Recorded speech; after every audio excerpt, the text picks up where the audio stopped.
subscribe the channel and press the bell icon for upcoming videos. Hello friends, welcome to my channel Pharmacology Concepts by Rajesh Chaudhary, and in this video I will discuss about the pharmacology of the nasal decongestant। तो आज की इस video पे हम nasal decongestant के basic pharmacology के बारे में बात करने वाले हैं। बात करें इस टॉपिक की, तो टॉपिक आपके B pharmacy 6 semester pharmacology 3 unit number 1 का चैप्टर नंबर 4 का पार्ट है। And if you want to watch my previous videos regarding the pharmacology और medicinal chemistry for the B pharm 6 semester, you can check description box below और by using this link. इसके अलावा अगर notes चाहिए तो मैं अपने नोट्स मेरी वेबसाइट www.pharmacyconcepts.in पे अपलोड करता हूँ, वहाँ से आप कलेक्ट कर सकते हैं। So let start the topic.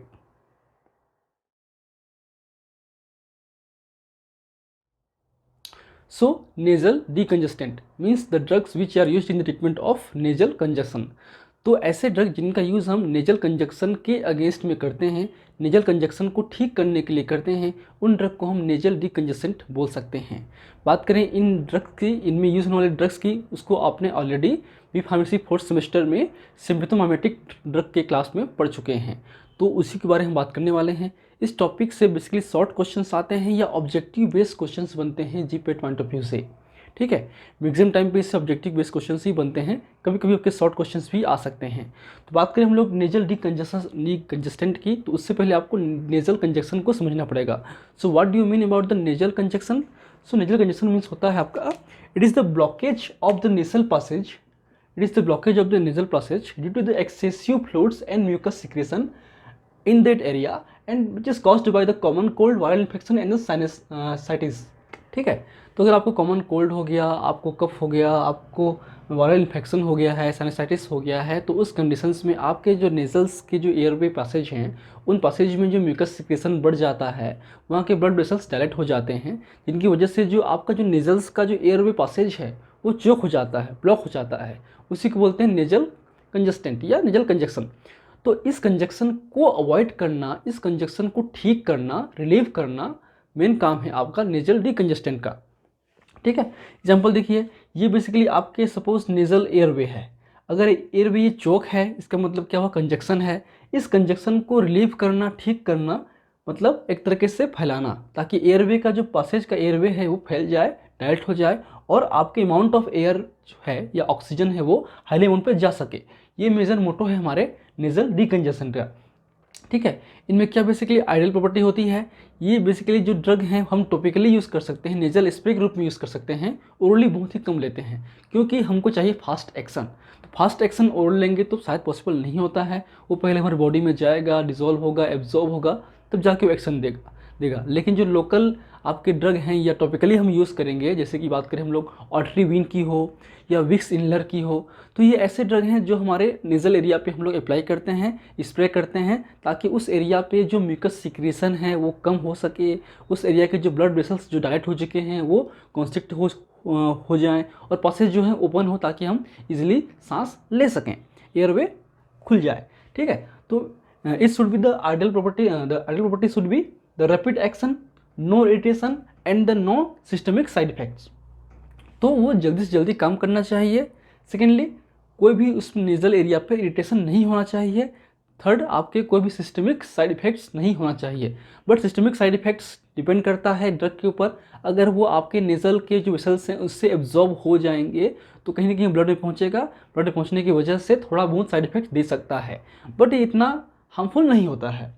बात करें इनके ड्रग्स की, क्लासिफिकेशंस की, तो ये सारे ड्रग क्या हैं, सिम्पथोमाइमेटिक ड्रग्स हैं एक तरीके से। ये आपके अल्फा रिसेप्टर्स एगोनिस्ट आते हैं। उनमें दो क्लास हैं, एक है आपका ओरल नेजल डिकंजेस्टेंट, एक है आपका टॉपिकल नेजल डिकंजेस्टेंट। बात करें ओरल की, उसमें आते हैं आपके इफेड्रिन, सीडोफेड्रिन और फिनाइलेफ्रिन।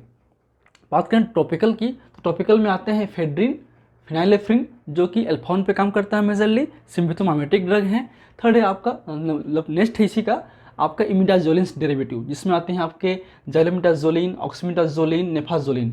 ये जो जाइलोमिडाजोलिन वगैरह हैं ये मेनली आपके टॉपिकल में यूज़ होते हैं फ्रिक्वेंटली। आपने जो ऑट्रीविन वगैरह देखा होगा, ऑट्रीविन को आप देख सकते हैं आपके स्क्रीन पे, उन ड्रग्स पे बेसिकली आपके जाइलोमिडाजोलिन या ऑक्सीमिडाजोलिन यूज़ करते हैं, और ये आपके इन्फेंट में भी यूज़ कर सकते हैं और आपके एडल्ट कंडीशन में भी यूज़ कर सकते हैं, डिपेंड ऑन द कंसंट्रेशन। इनका जो कंसंट्रेशन है अप्रोक्सीमेटली 0.05 to 0.1% तक हो सकता है, जिसको हम नेजल स्प्रे के रूप में यूज़ कर सकते हैं। And these are the alpha receptor agonist which cause the vasoconstriction in the area of nasal mucosa and also reduce the blood flow on that area. तो ये बेसिकली आपके नेजल म्यूकेसा के जो एरिया है उस एरिया के जो ब्लड वेसल्स हैं, ये जो ग्रीन पोर्शन दिखाया जा रहा है वो आपका ब्लड वेसल्स है। अगर वो डायलेट है, जो अल्फा वन रिसेप्टर क्या करता है, अल्फा वन रिसेप्टर बेसिकली वेसोकॉन्स्ट्रिक्शन के लिए रिस्पॉन्सिबल है बाय द IP3-DAG पाथवे। ये आपके GQPCR हैं, ये एक्टिवेट होंगे तो IP3-DAG बनेगा, उसके थ्रू ये वेसोकॉन्स्ट्रिक्शन कॉज करते हैं। तो अगर ये वेसल्स जो हैं आपके दोनों तरफ होते हैं, तो वेसल्स अगर आप डायलेट हो जाते हैं तो क्या होगा, आपका जो एयरवे है वो चोक हो जाएगा, जो एरिया है वो छोटा हो जाएगा, उससे जो एयर का पासेज है वो रुक जाएगा, कम हो जाएगा, उससे आपको सांस लेने में तकलीफ होगी, ठीक है। लेकिन अगर हम alpha one blocker agonist use करेंगे तो क्या होगा, ये जो ब्लड वेसल्स हैं वो क्या होंगे, वो वेसोकॉन्स्ट्रिक्ट हो जाएंगे। वेसोकॉन्स्ट्रिक्ट होने की वजह से जो एरिया ऑफ पासेज है आपके एयर का वो बढ़ जाता है, इसलिए एयर फ्लो जो है बढ़ जाएगा, एयर बढ़ेगा, ऑक्सीजन बढ़ेगा और आपको सांस लेने में दिक्कत नहीं होगी। तो ये फंडामेंटल इसके मैकेनिज्म ऑफ एक्शन है। इसके अलावा ये आपके इस एरिया पे ब्लड वेसल्स को डायलेट करके कॉन्स्ट्रिक्ट करके जो ब्लड फ्लो है उसको भी कम करेगा। ब्लड फ्लो कम होने से जो म्यूकस सिक्रीशन है अमाउंट है वो भी कम हो जाएगा, जो प्लगेज है वो भी कम होगा और पासेज है वो ओपन हो जाएगा। तो ये बेसिक मोड ऑफ एक्शन है। बात करते हैं वन बाय वन। तो पहला है आपका ओरल नेजल डिकंजेसेंट, जिसमें आते हैं एफेड्रिन, सीडोएफेड्रिन और phenylephrine, and these are the systemic alpha one agonist. ये आपके अल्फा वन एगोनिस्ट की तरह काम करते हैं और हैं ही, और ये वेसोकॉन्स्ट्रिक्शन कॉज करता है। इसके अलावा आपके ब्लड फ्लो को भी कम करता है नेजल म्यूकसल एरिया पे, जिसके थ्रू आपका म्यूकस सिक्रेशन भी कम होगा और पसेज भी ओपन होगा। एंड क्योंकि ये सिस्टमिक रूट से देते हैं, हम लोग ओरल रूट से दे रहे हैं, तो कहीं ना कहीं इनमें थोड़ा बहुत साइड इफेक्ट्स होते हैं, systemic side effects as compare to the topical compare करें तो टॉपिकल से ज़्यादा इस साइड इफेक्ट्स होते हैं। जैसे कि बात करें, अगर ये हमारे बॉडी पे ब्लड पे पहुंच जाएंगे तो ब्लड पे ये क्या करेंगे, आपके अल्फा वन रिसेप्टर्स को एक्टिवेट करेंगे, उसके थ्रू ये वेसोकॉन्स्ट्रिक्शन करेगा, हमारे पेरिफेरल एरिया पे भी, नेजल के अलावा भी करेगा, तो उससे क्या होगा, आपका बीपी बढ़ जाएगा। तो इट में cause in rise in the BP and also cause the irritability and insomnia. ये हमको इंसोम्निया भी कर सकता है और इरिटेबिलिटी भी कॉज कर सकता है। इसलिए इन ड्रग्स को जो है बेसिकली आपके हाइपरटेंसिव पेशेंट में यूज़ नहीं करते। It can be contraindicated in the hypertensive patient as well as the children and infant, इनमें हम यूज़ नहीं करेंगे। क्लियर है। चलिए बात करें लोकल या टॉपिकल की, दो क्लास में है। एक है आपका एफेड्रिन और फिनालेफ्रिन जो कि प्योरली अल्फा वन एगोनिस्ट है। सेकेंड है आपका इमिडाजोलिन डेरिवेटिव्स।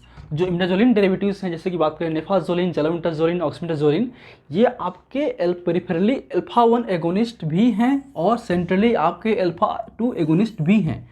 जो क्लोनिडिन है, जो आपका अल्फा टू एगोनिस्ट है क्लोनिडिन, तो ये क्लोनिडिन की तरह ही भी काम करता है आपके सीनेस के अंदर पे अगर वो पहुंच जाए तो। लेकिन पेरिफेरली ये अल्फा वन एगोनिस्ट भी है, तो उसके थ्रू ये produce the local vasoconstriction effect by the activating alpha one receptors and lesser systemic side effects, but इनमें cause the rise in BP. ठीक है, इनमें जो है साइड इफेक्ट्स कम होते हैं as compare to the systemic जो आपके ड्रग हैं उनके कंपेयर पे, और ये अगर नोज के थ्रू एब्जॉर्ब हो गया तो ये आपके बीपी को राइज कर सकते हैं। जो इमिडाजोलिन डेरिवेटिव्स हैं खासकर वो आपके अल्फा टू एगोनिस्ट हैं। अल्फा टू एगोनिस्ट होने की वजह से ये आपके सिम्पथेटिक आउटफ्लो को डिक्रीज करता है हमारे सेंट्रल नर्वस सिस्टम पे, उससे आपको सीरियस डिप्रेशन इफेक्ट मिल सकता है। तो ये बेसिक्स हैं आपके नेजल डिकंजेसेंट के। अगर आपको इनको नोट करना है तो स्क्रीनशॉट ले सकते हैं, बाकी मैं कुछ दिनों में अपलोड कर दूंगा मेरे वेबसाइट पे इसका PDF form. And if you want to and if you like my videos, please press the like button, share with your friend, and any feedback please comment on the comment section that motivates me for the coming videos. And last, thank you, keep watching.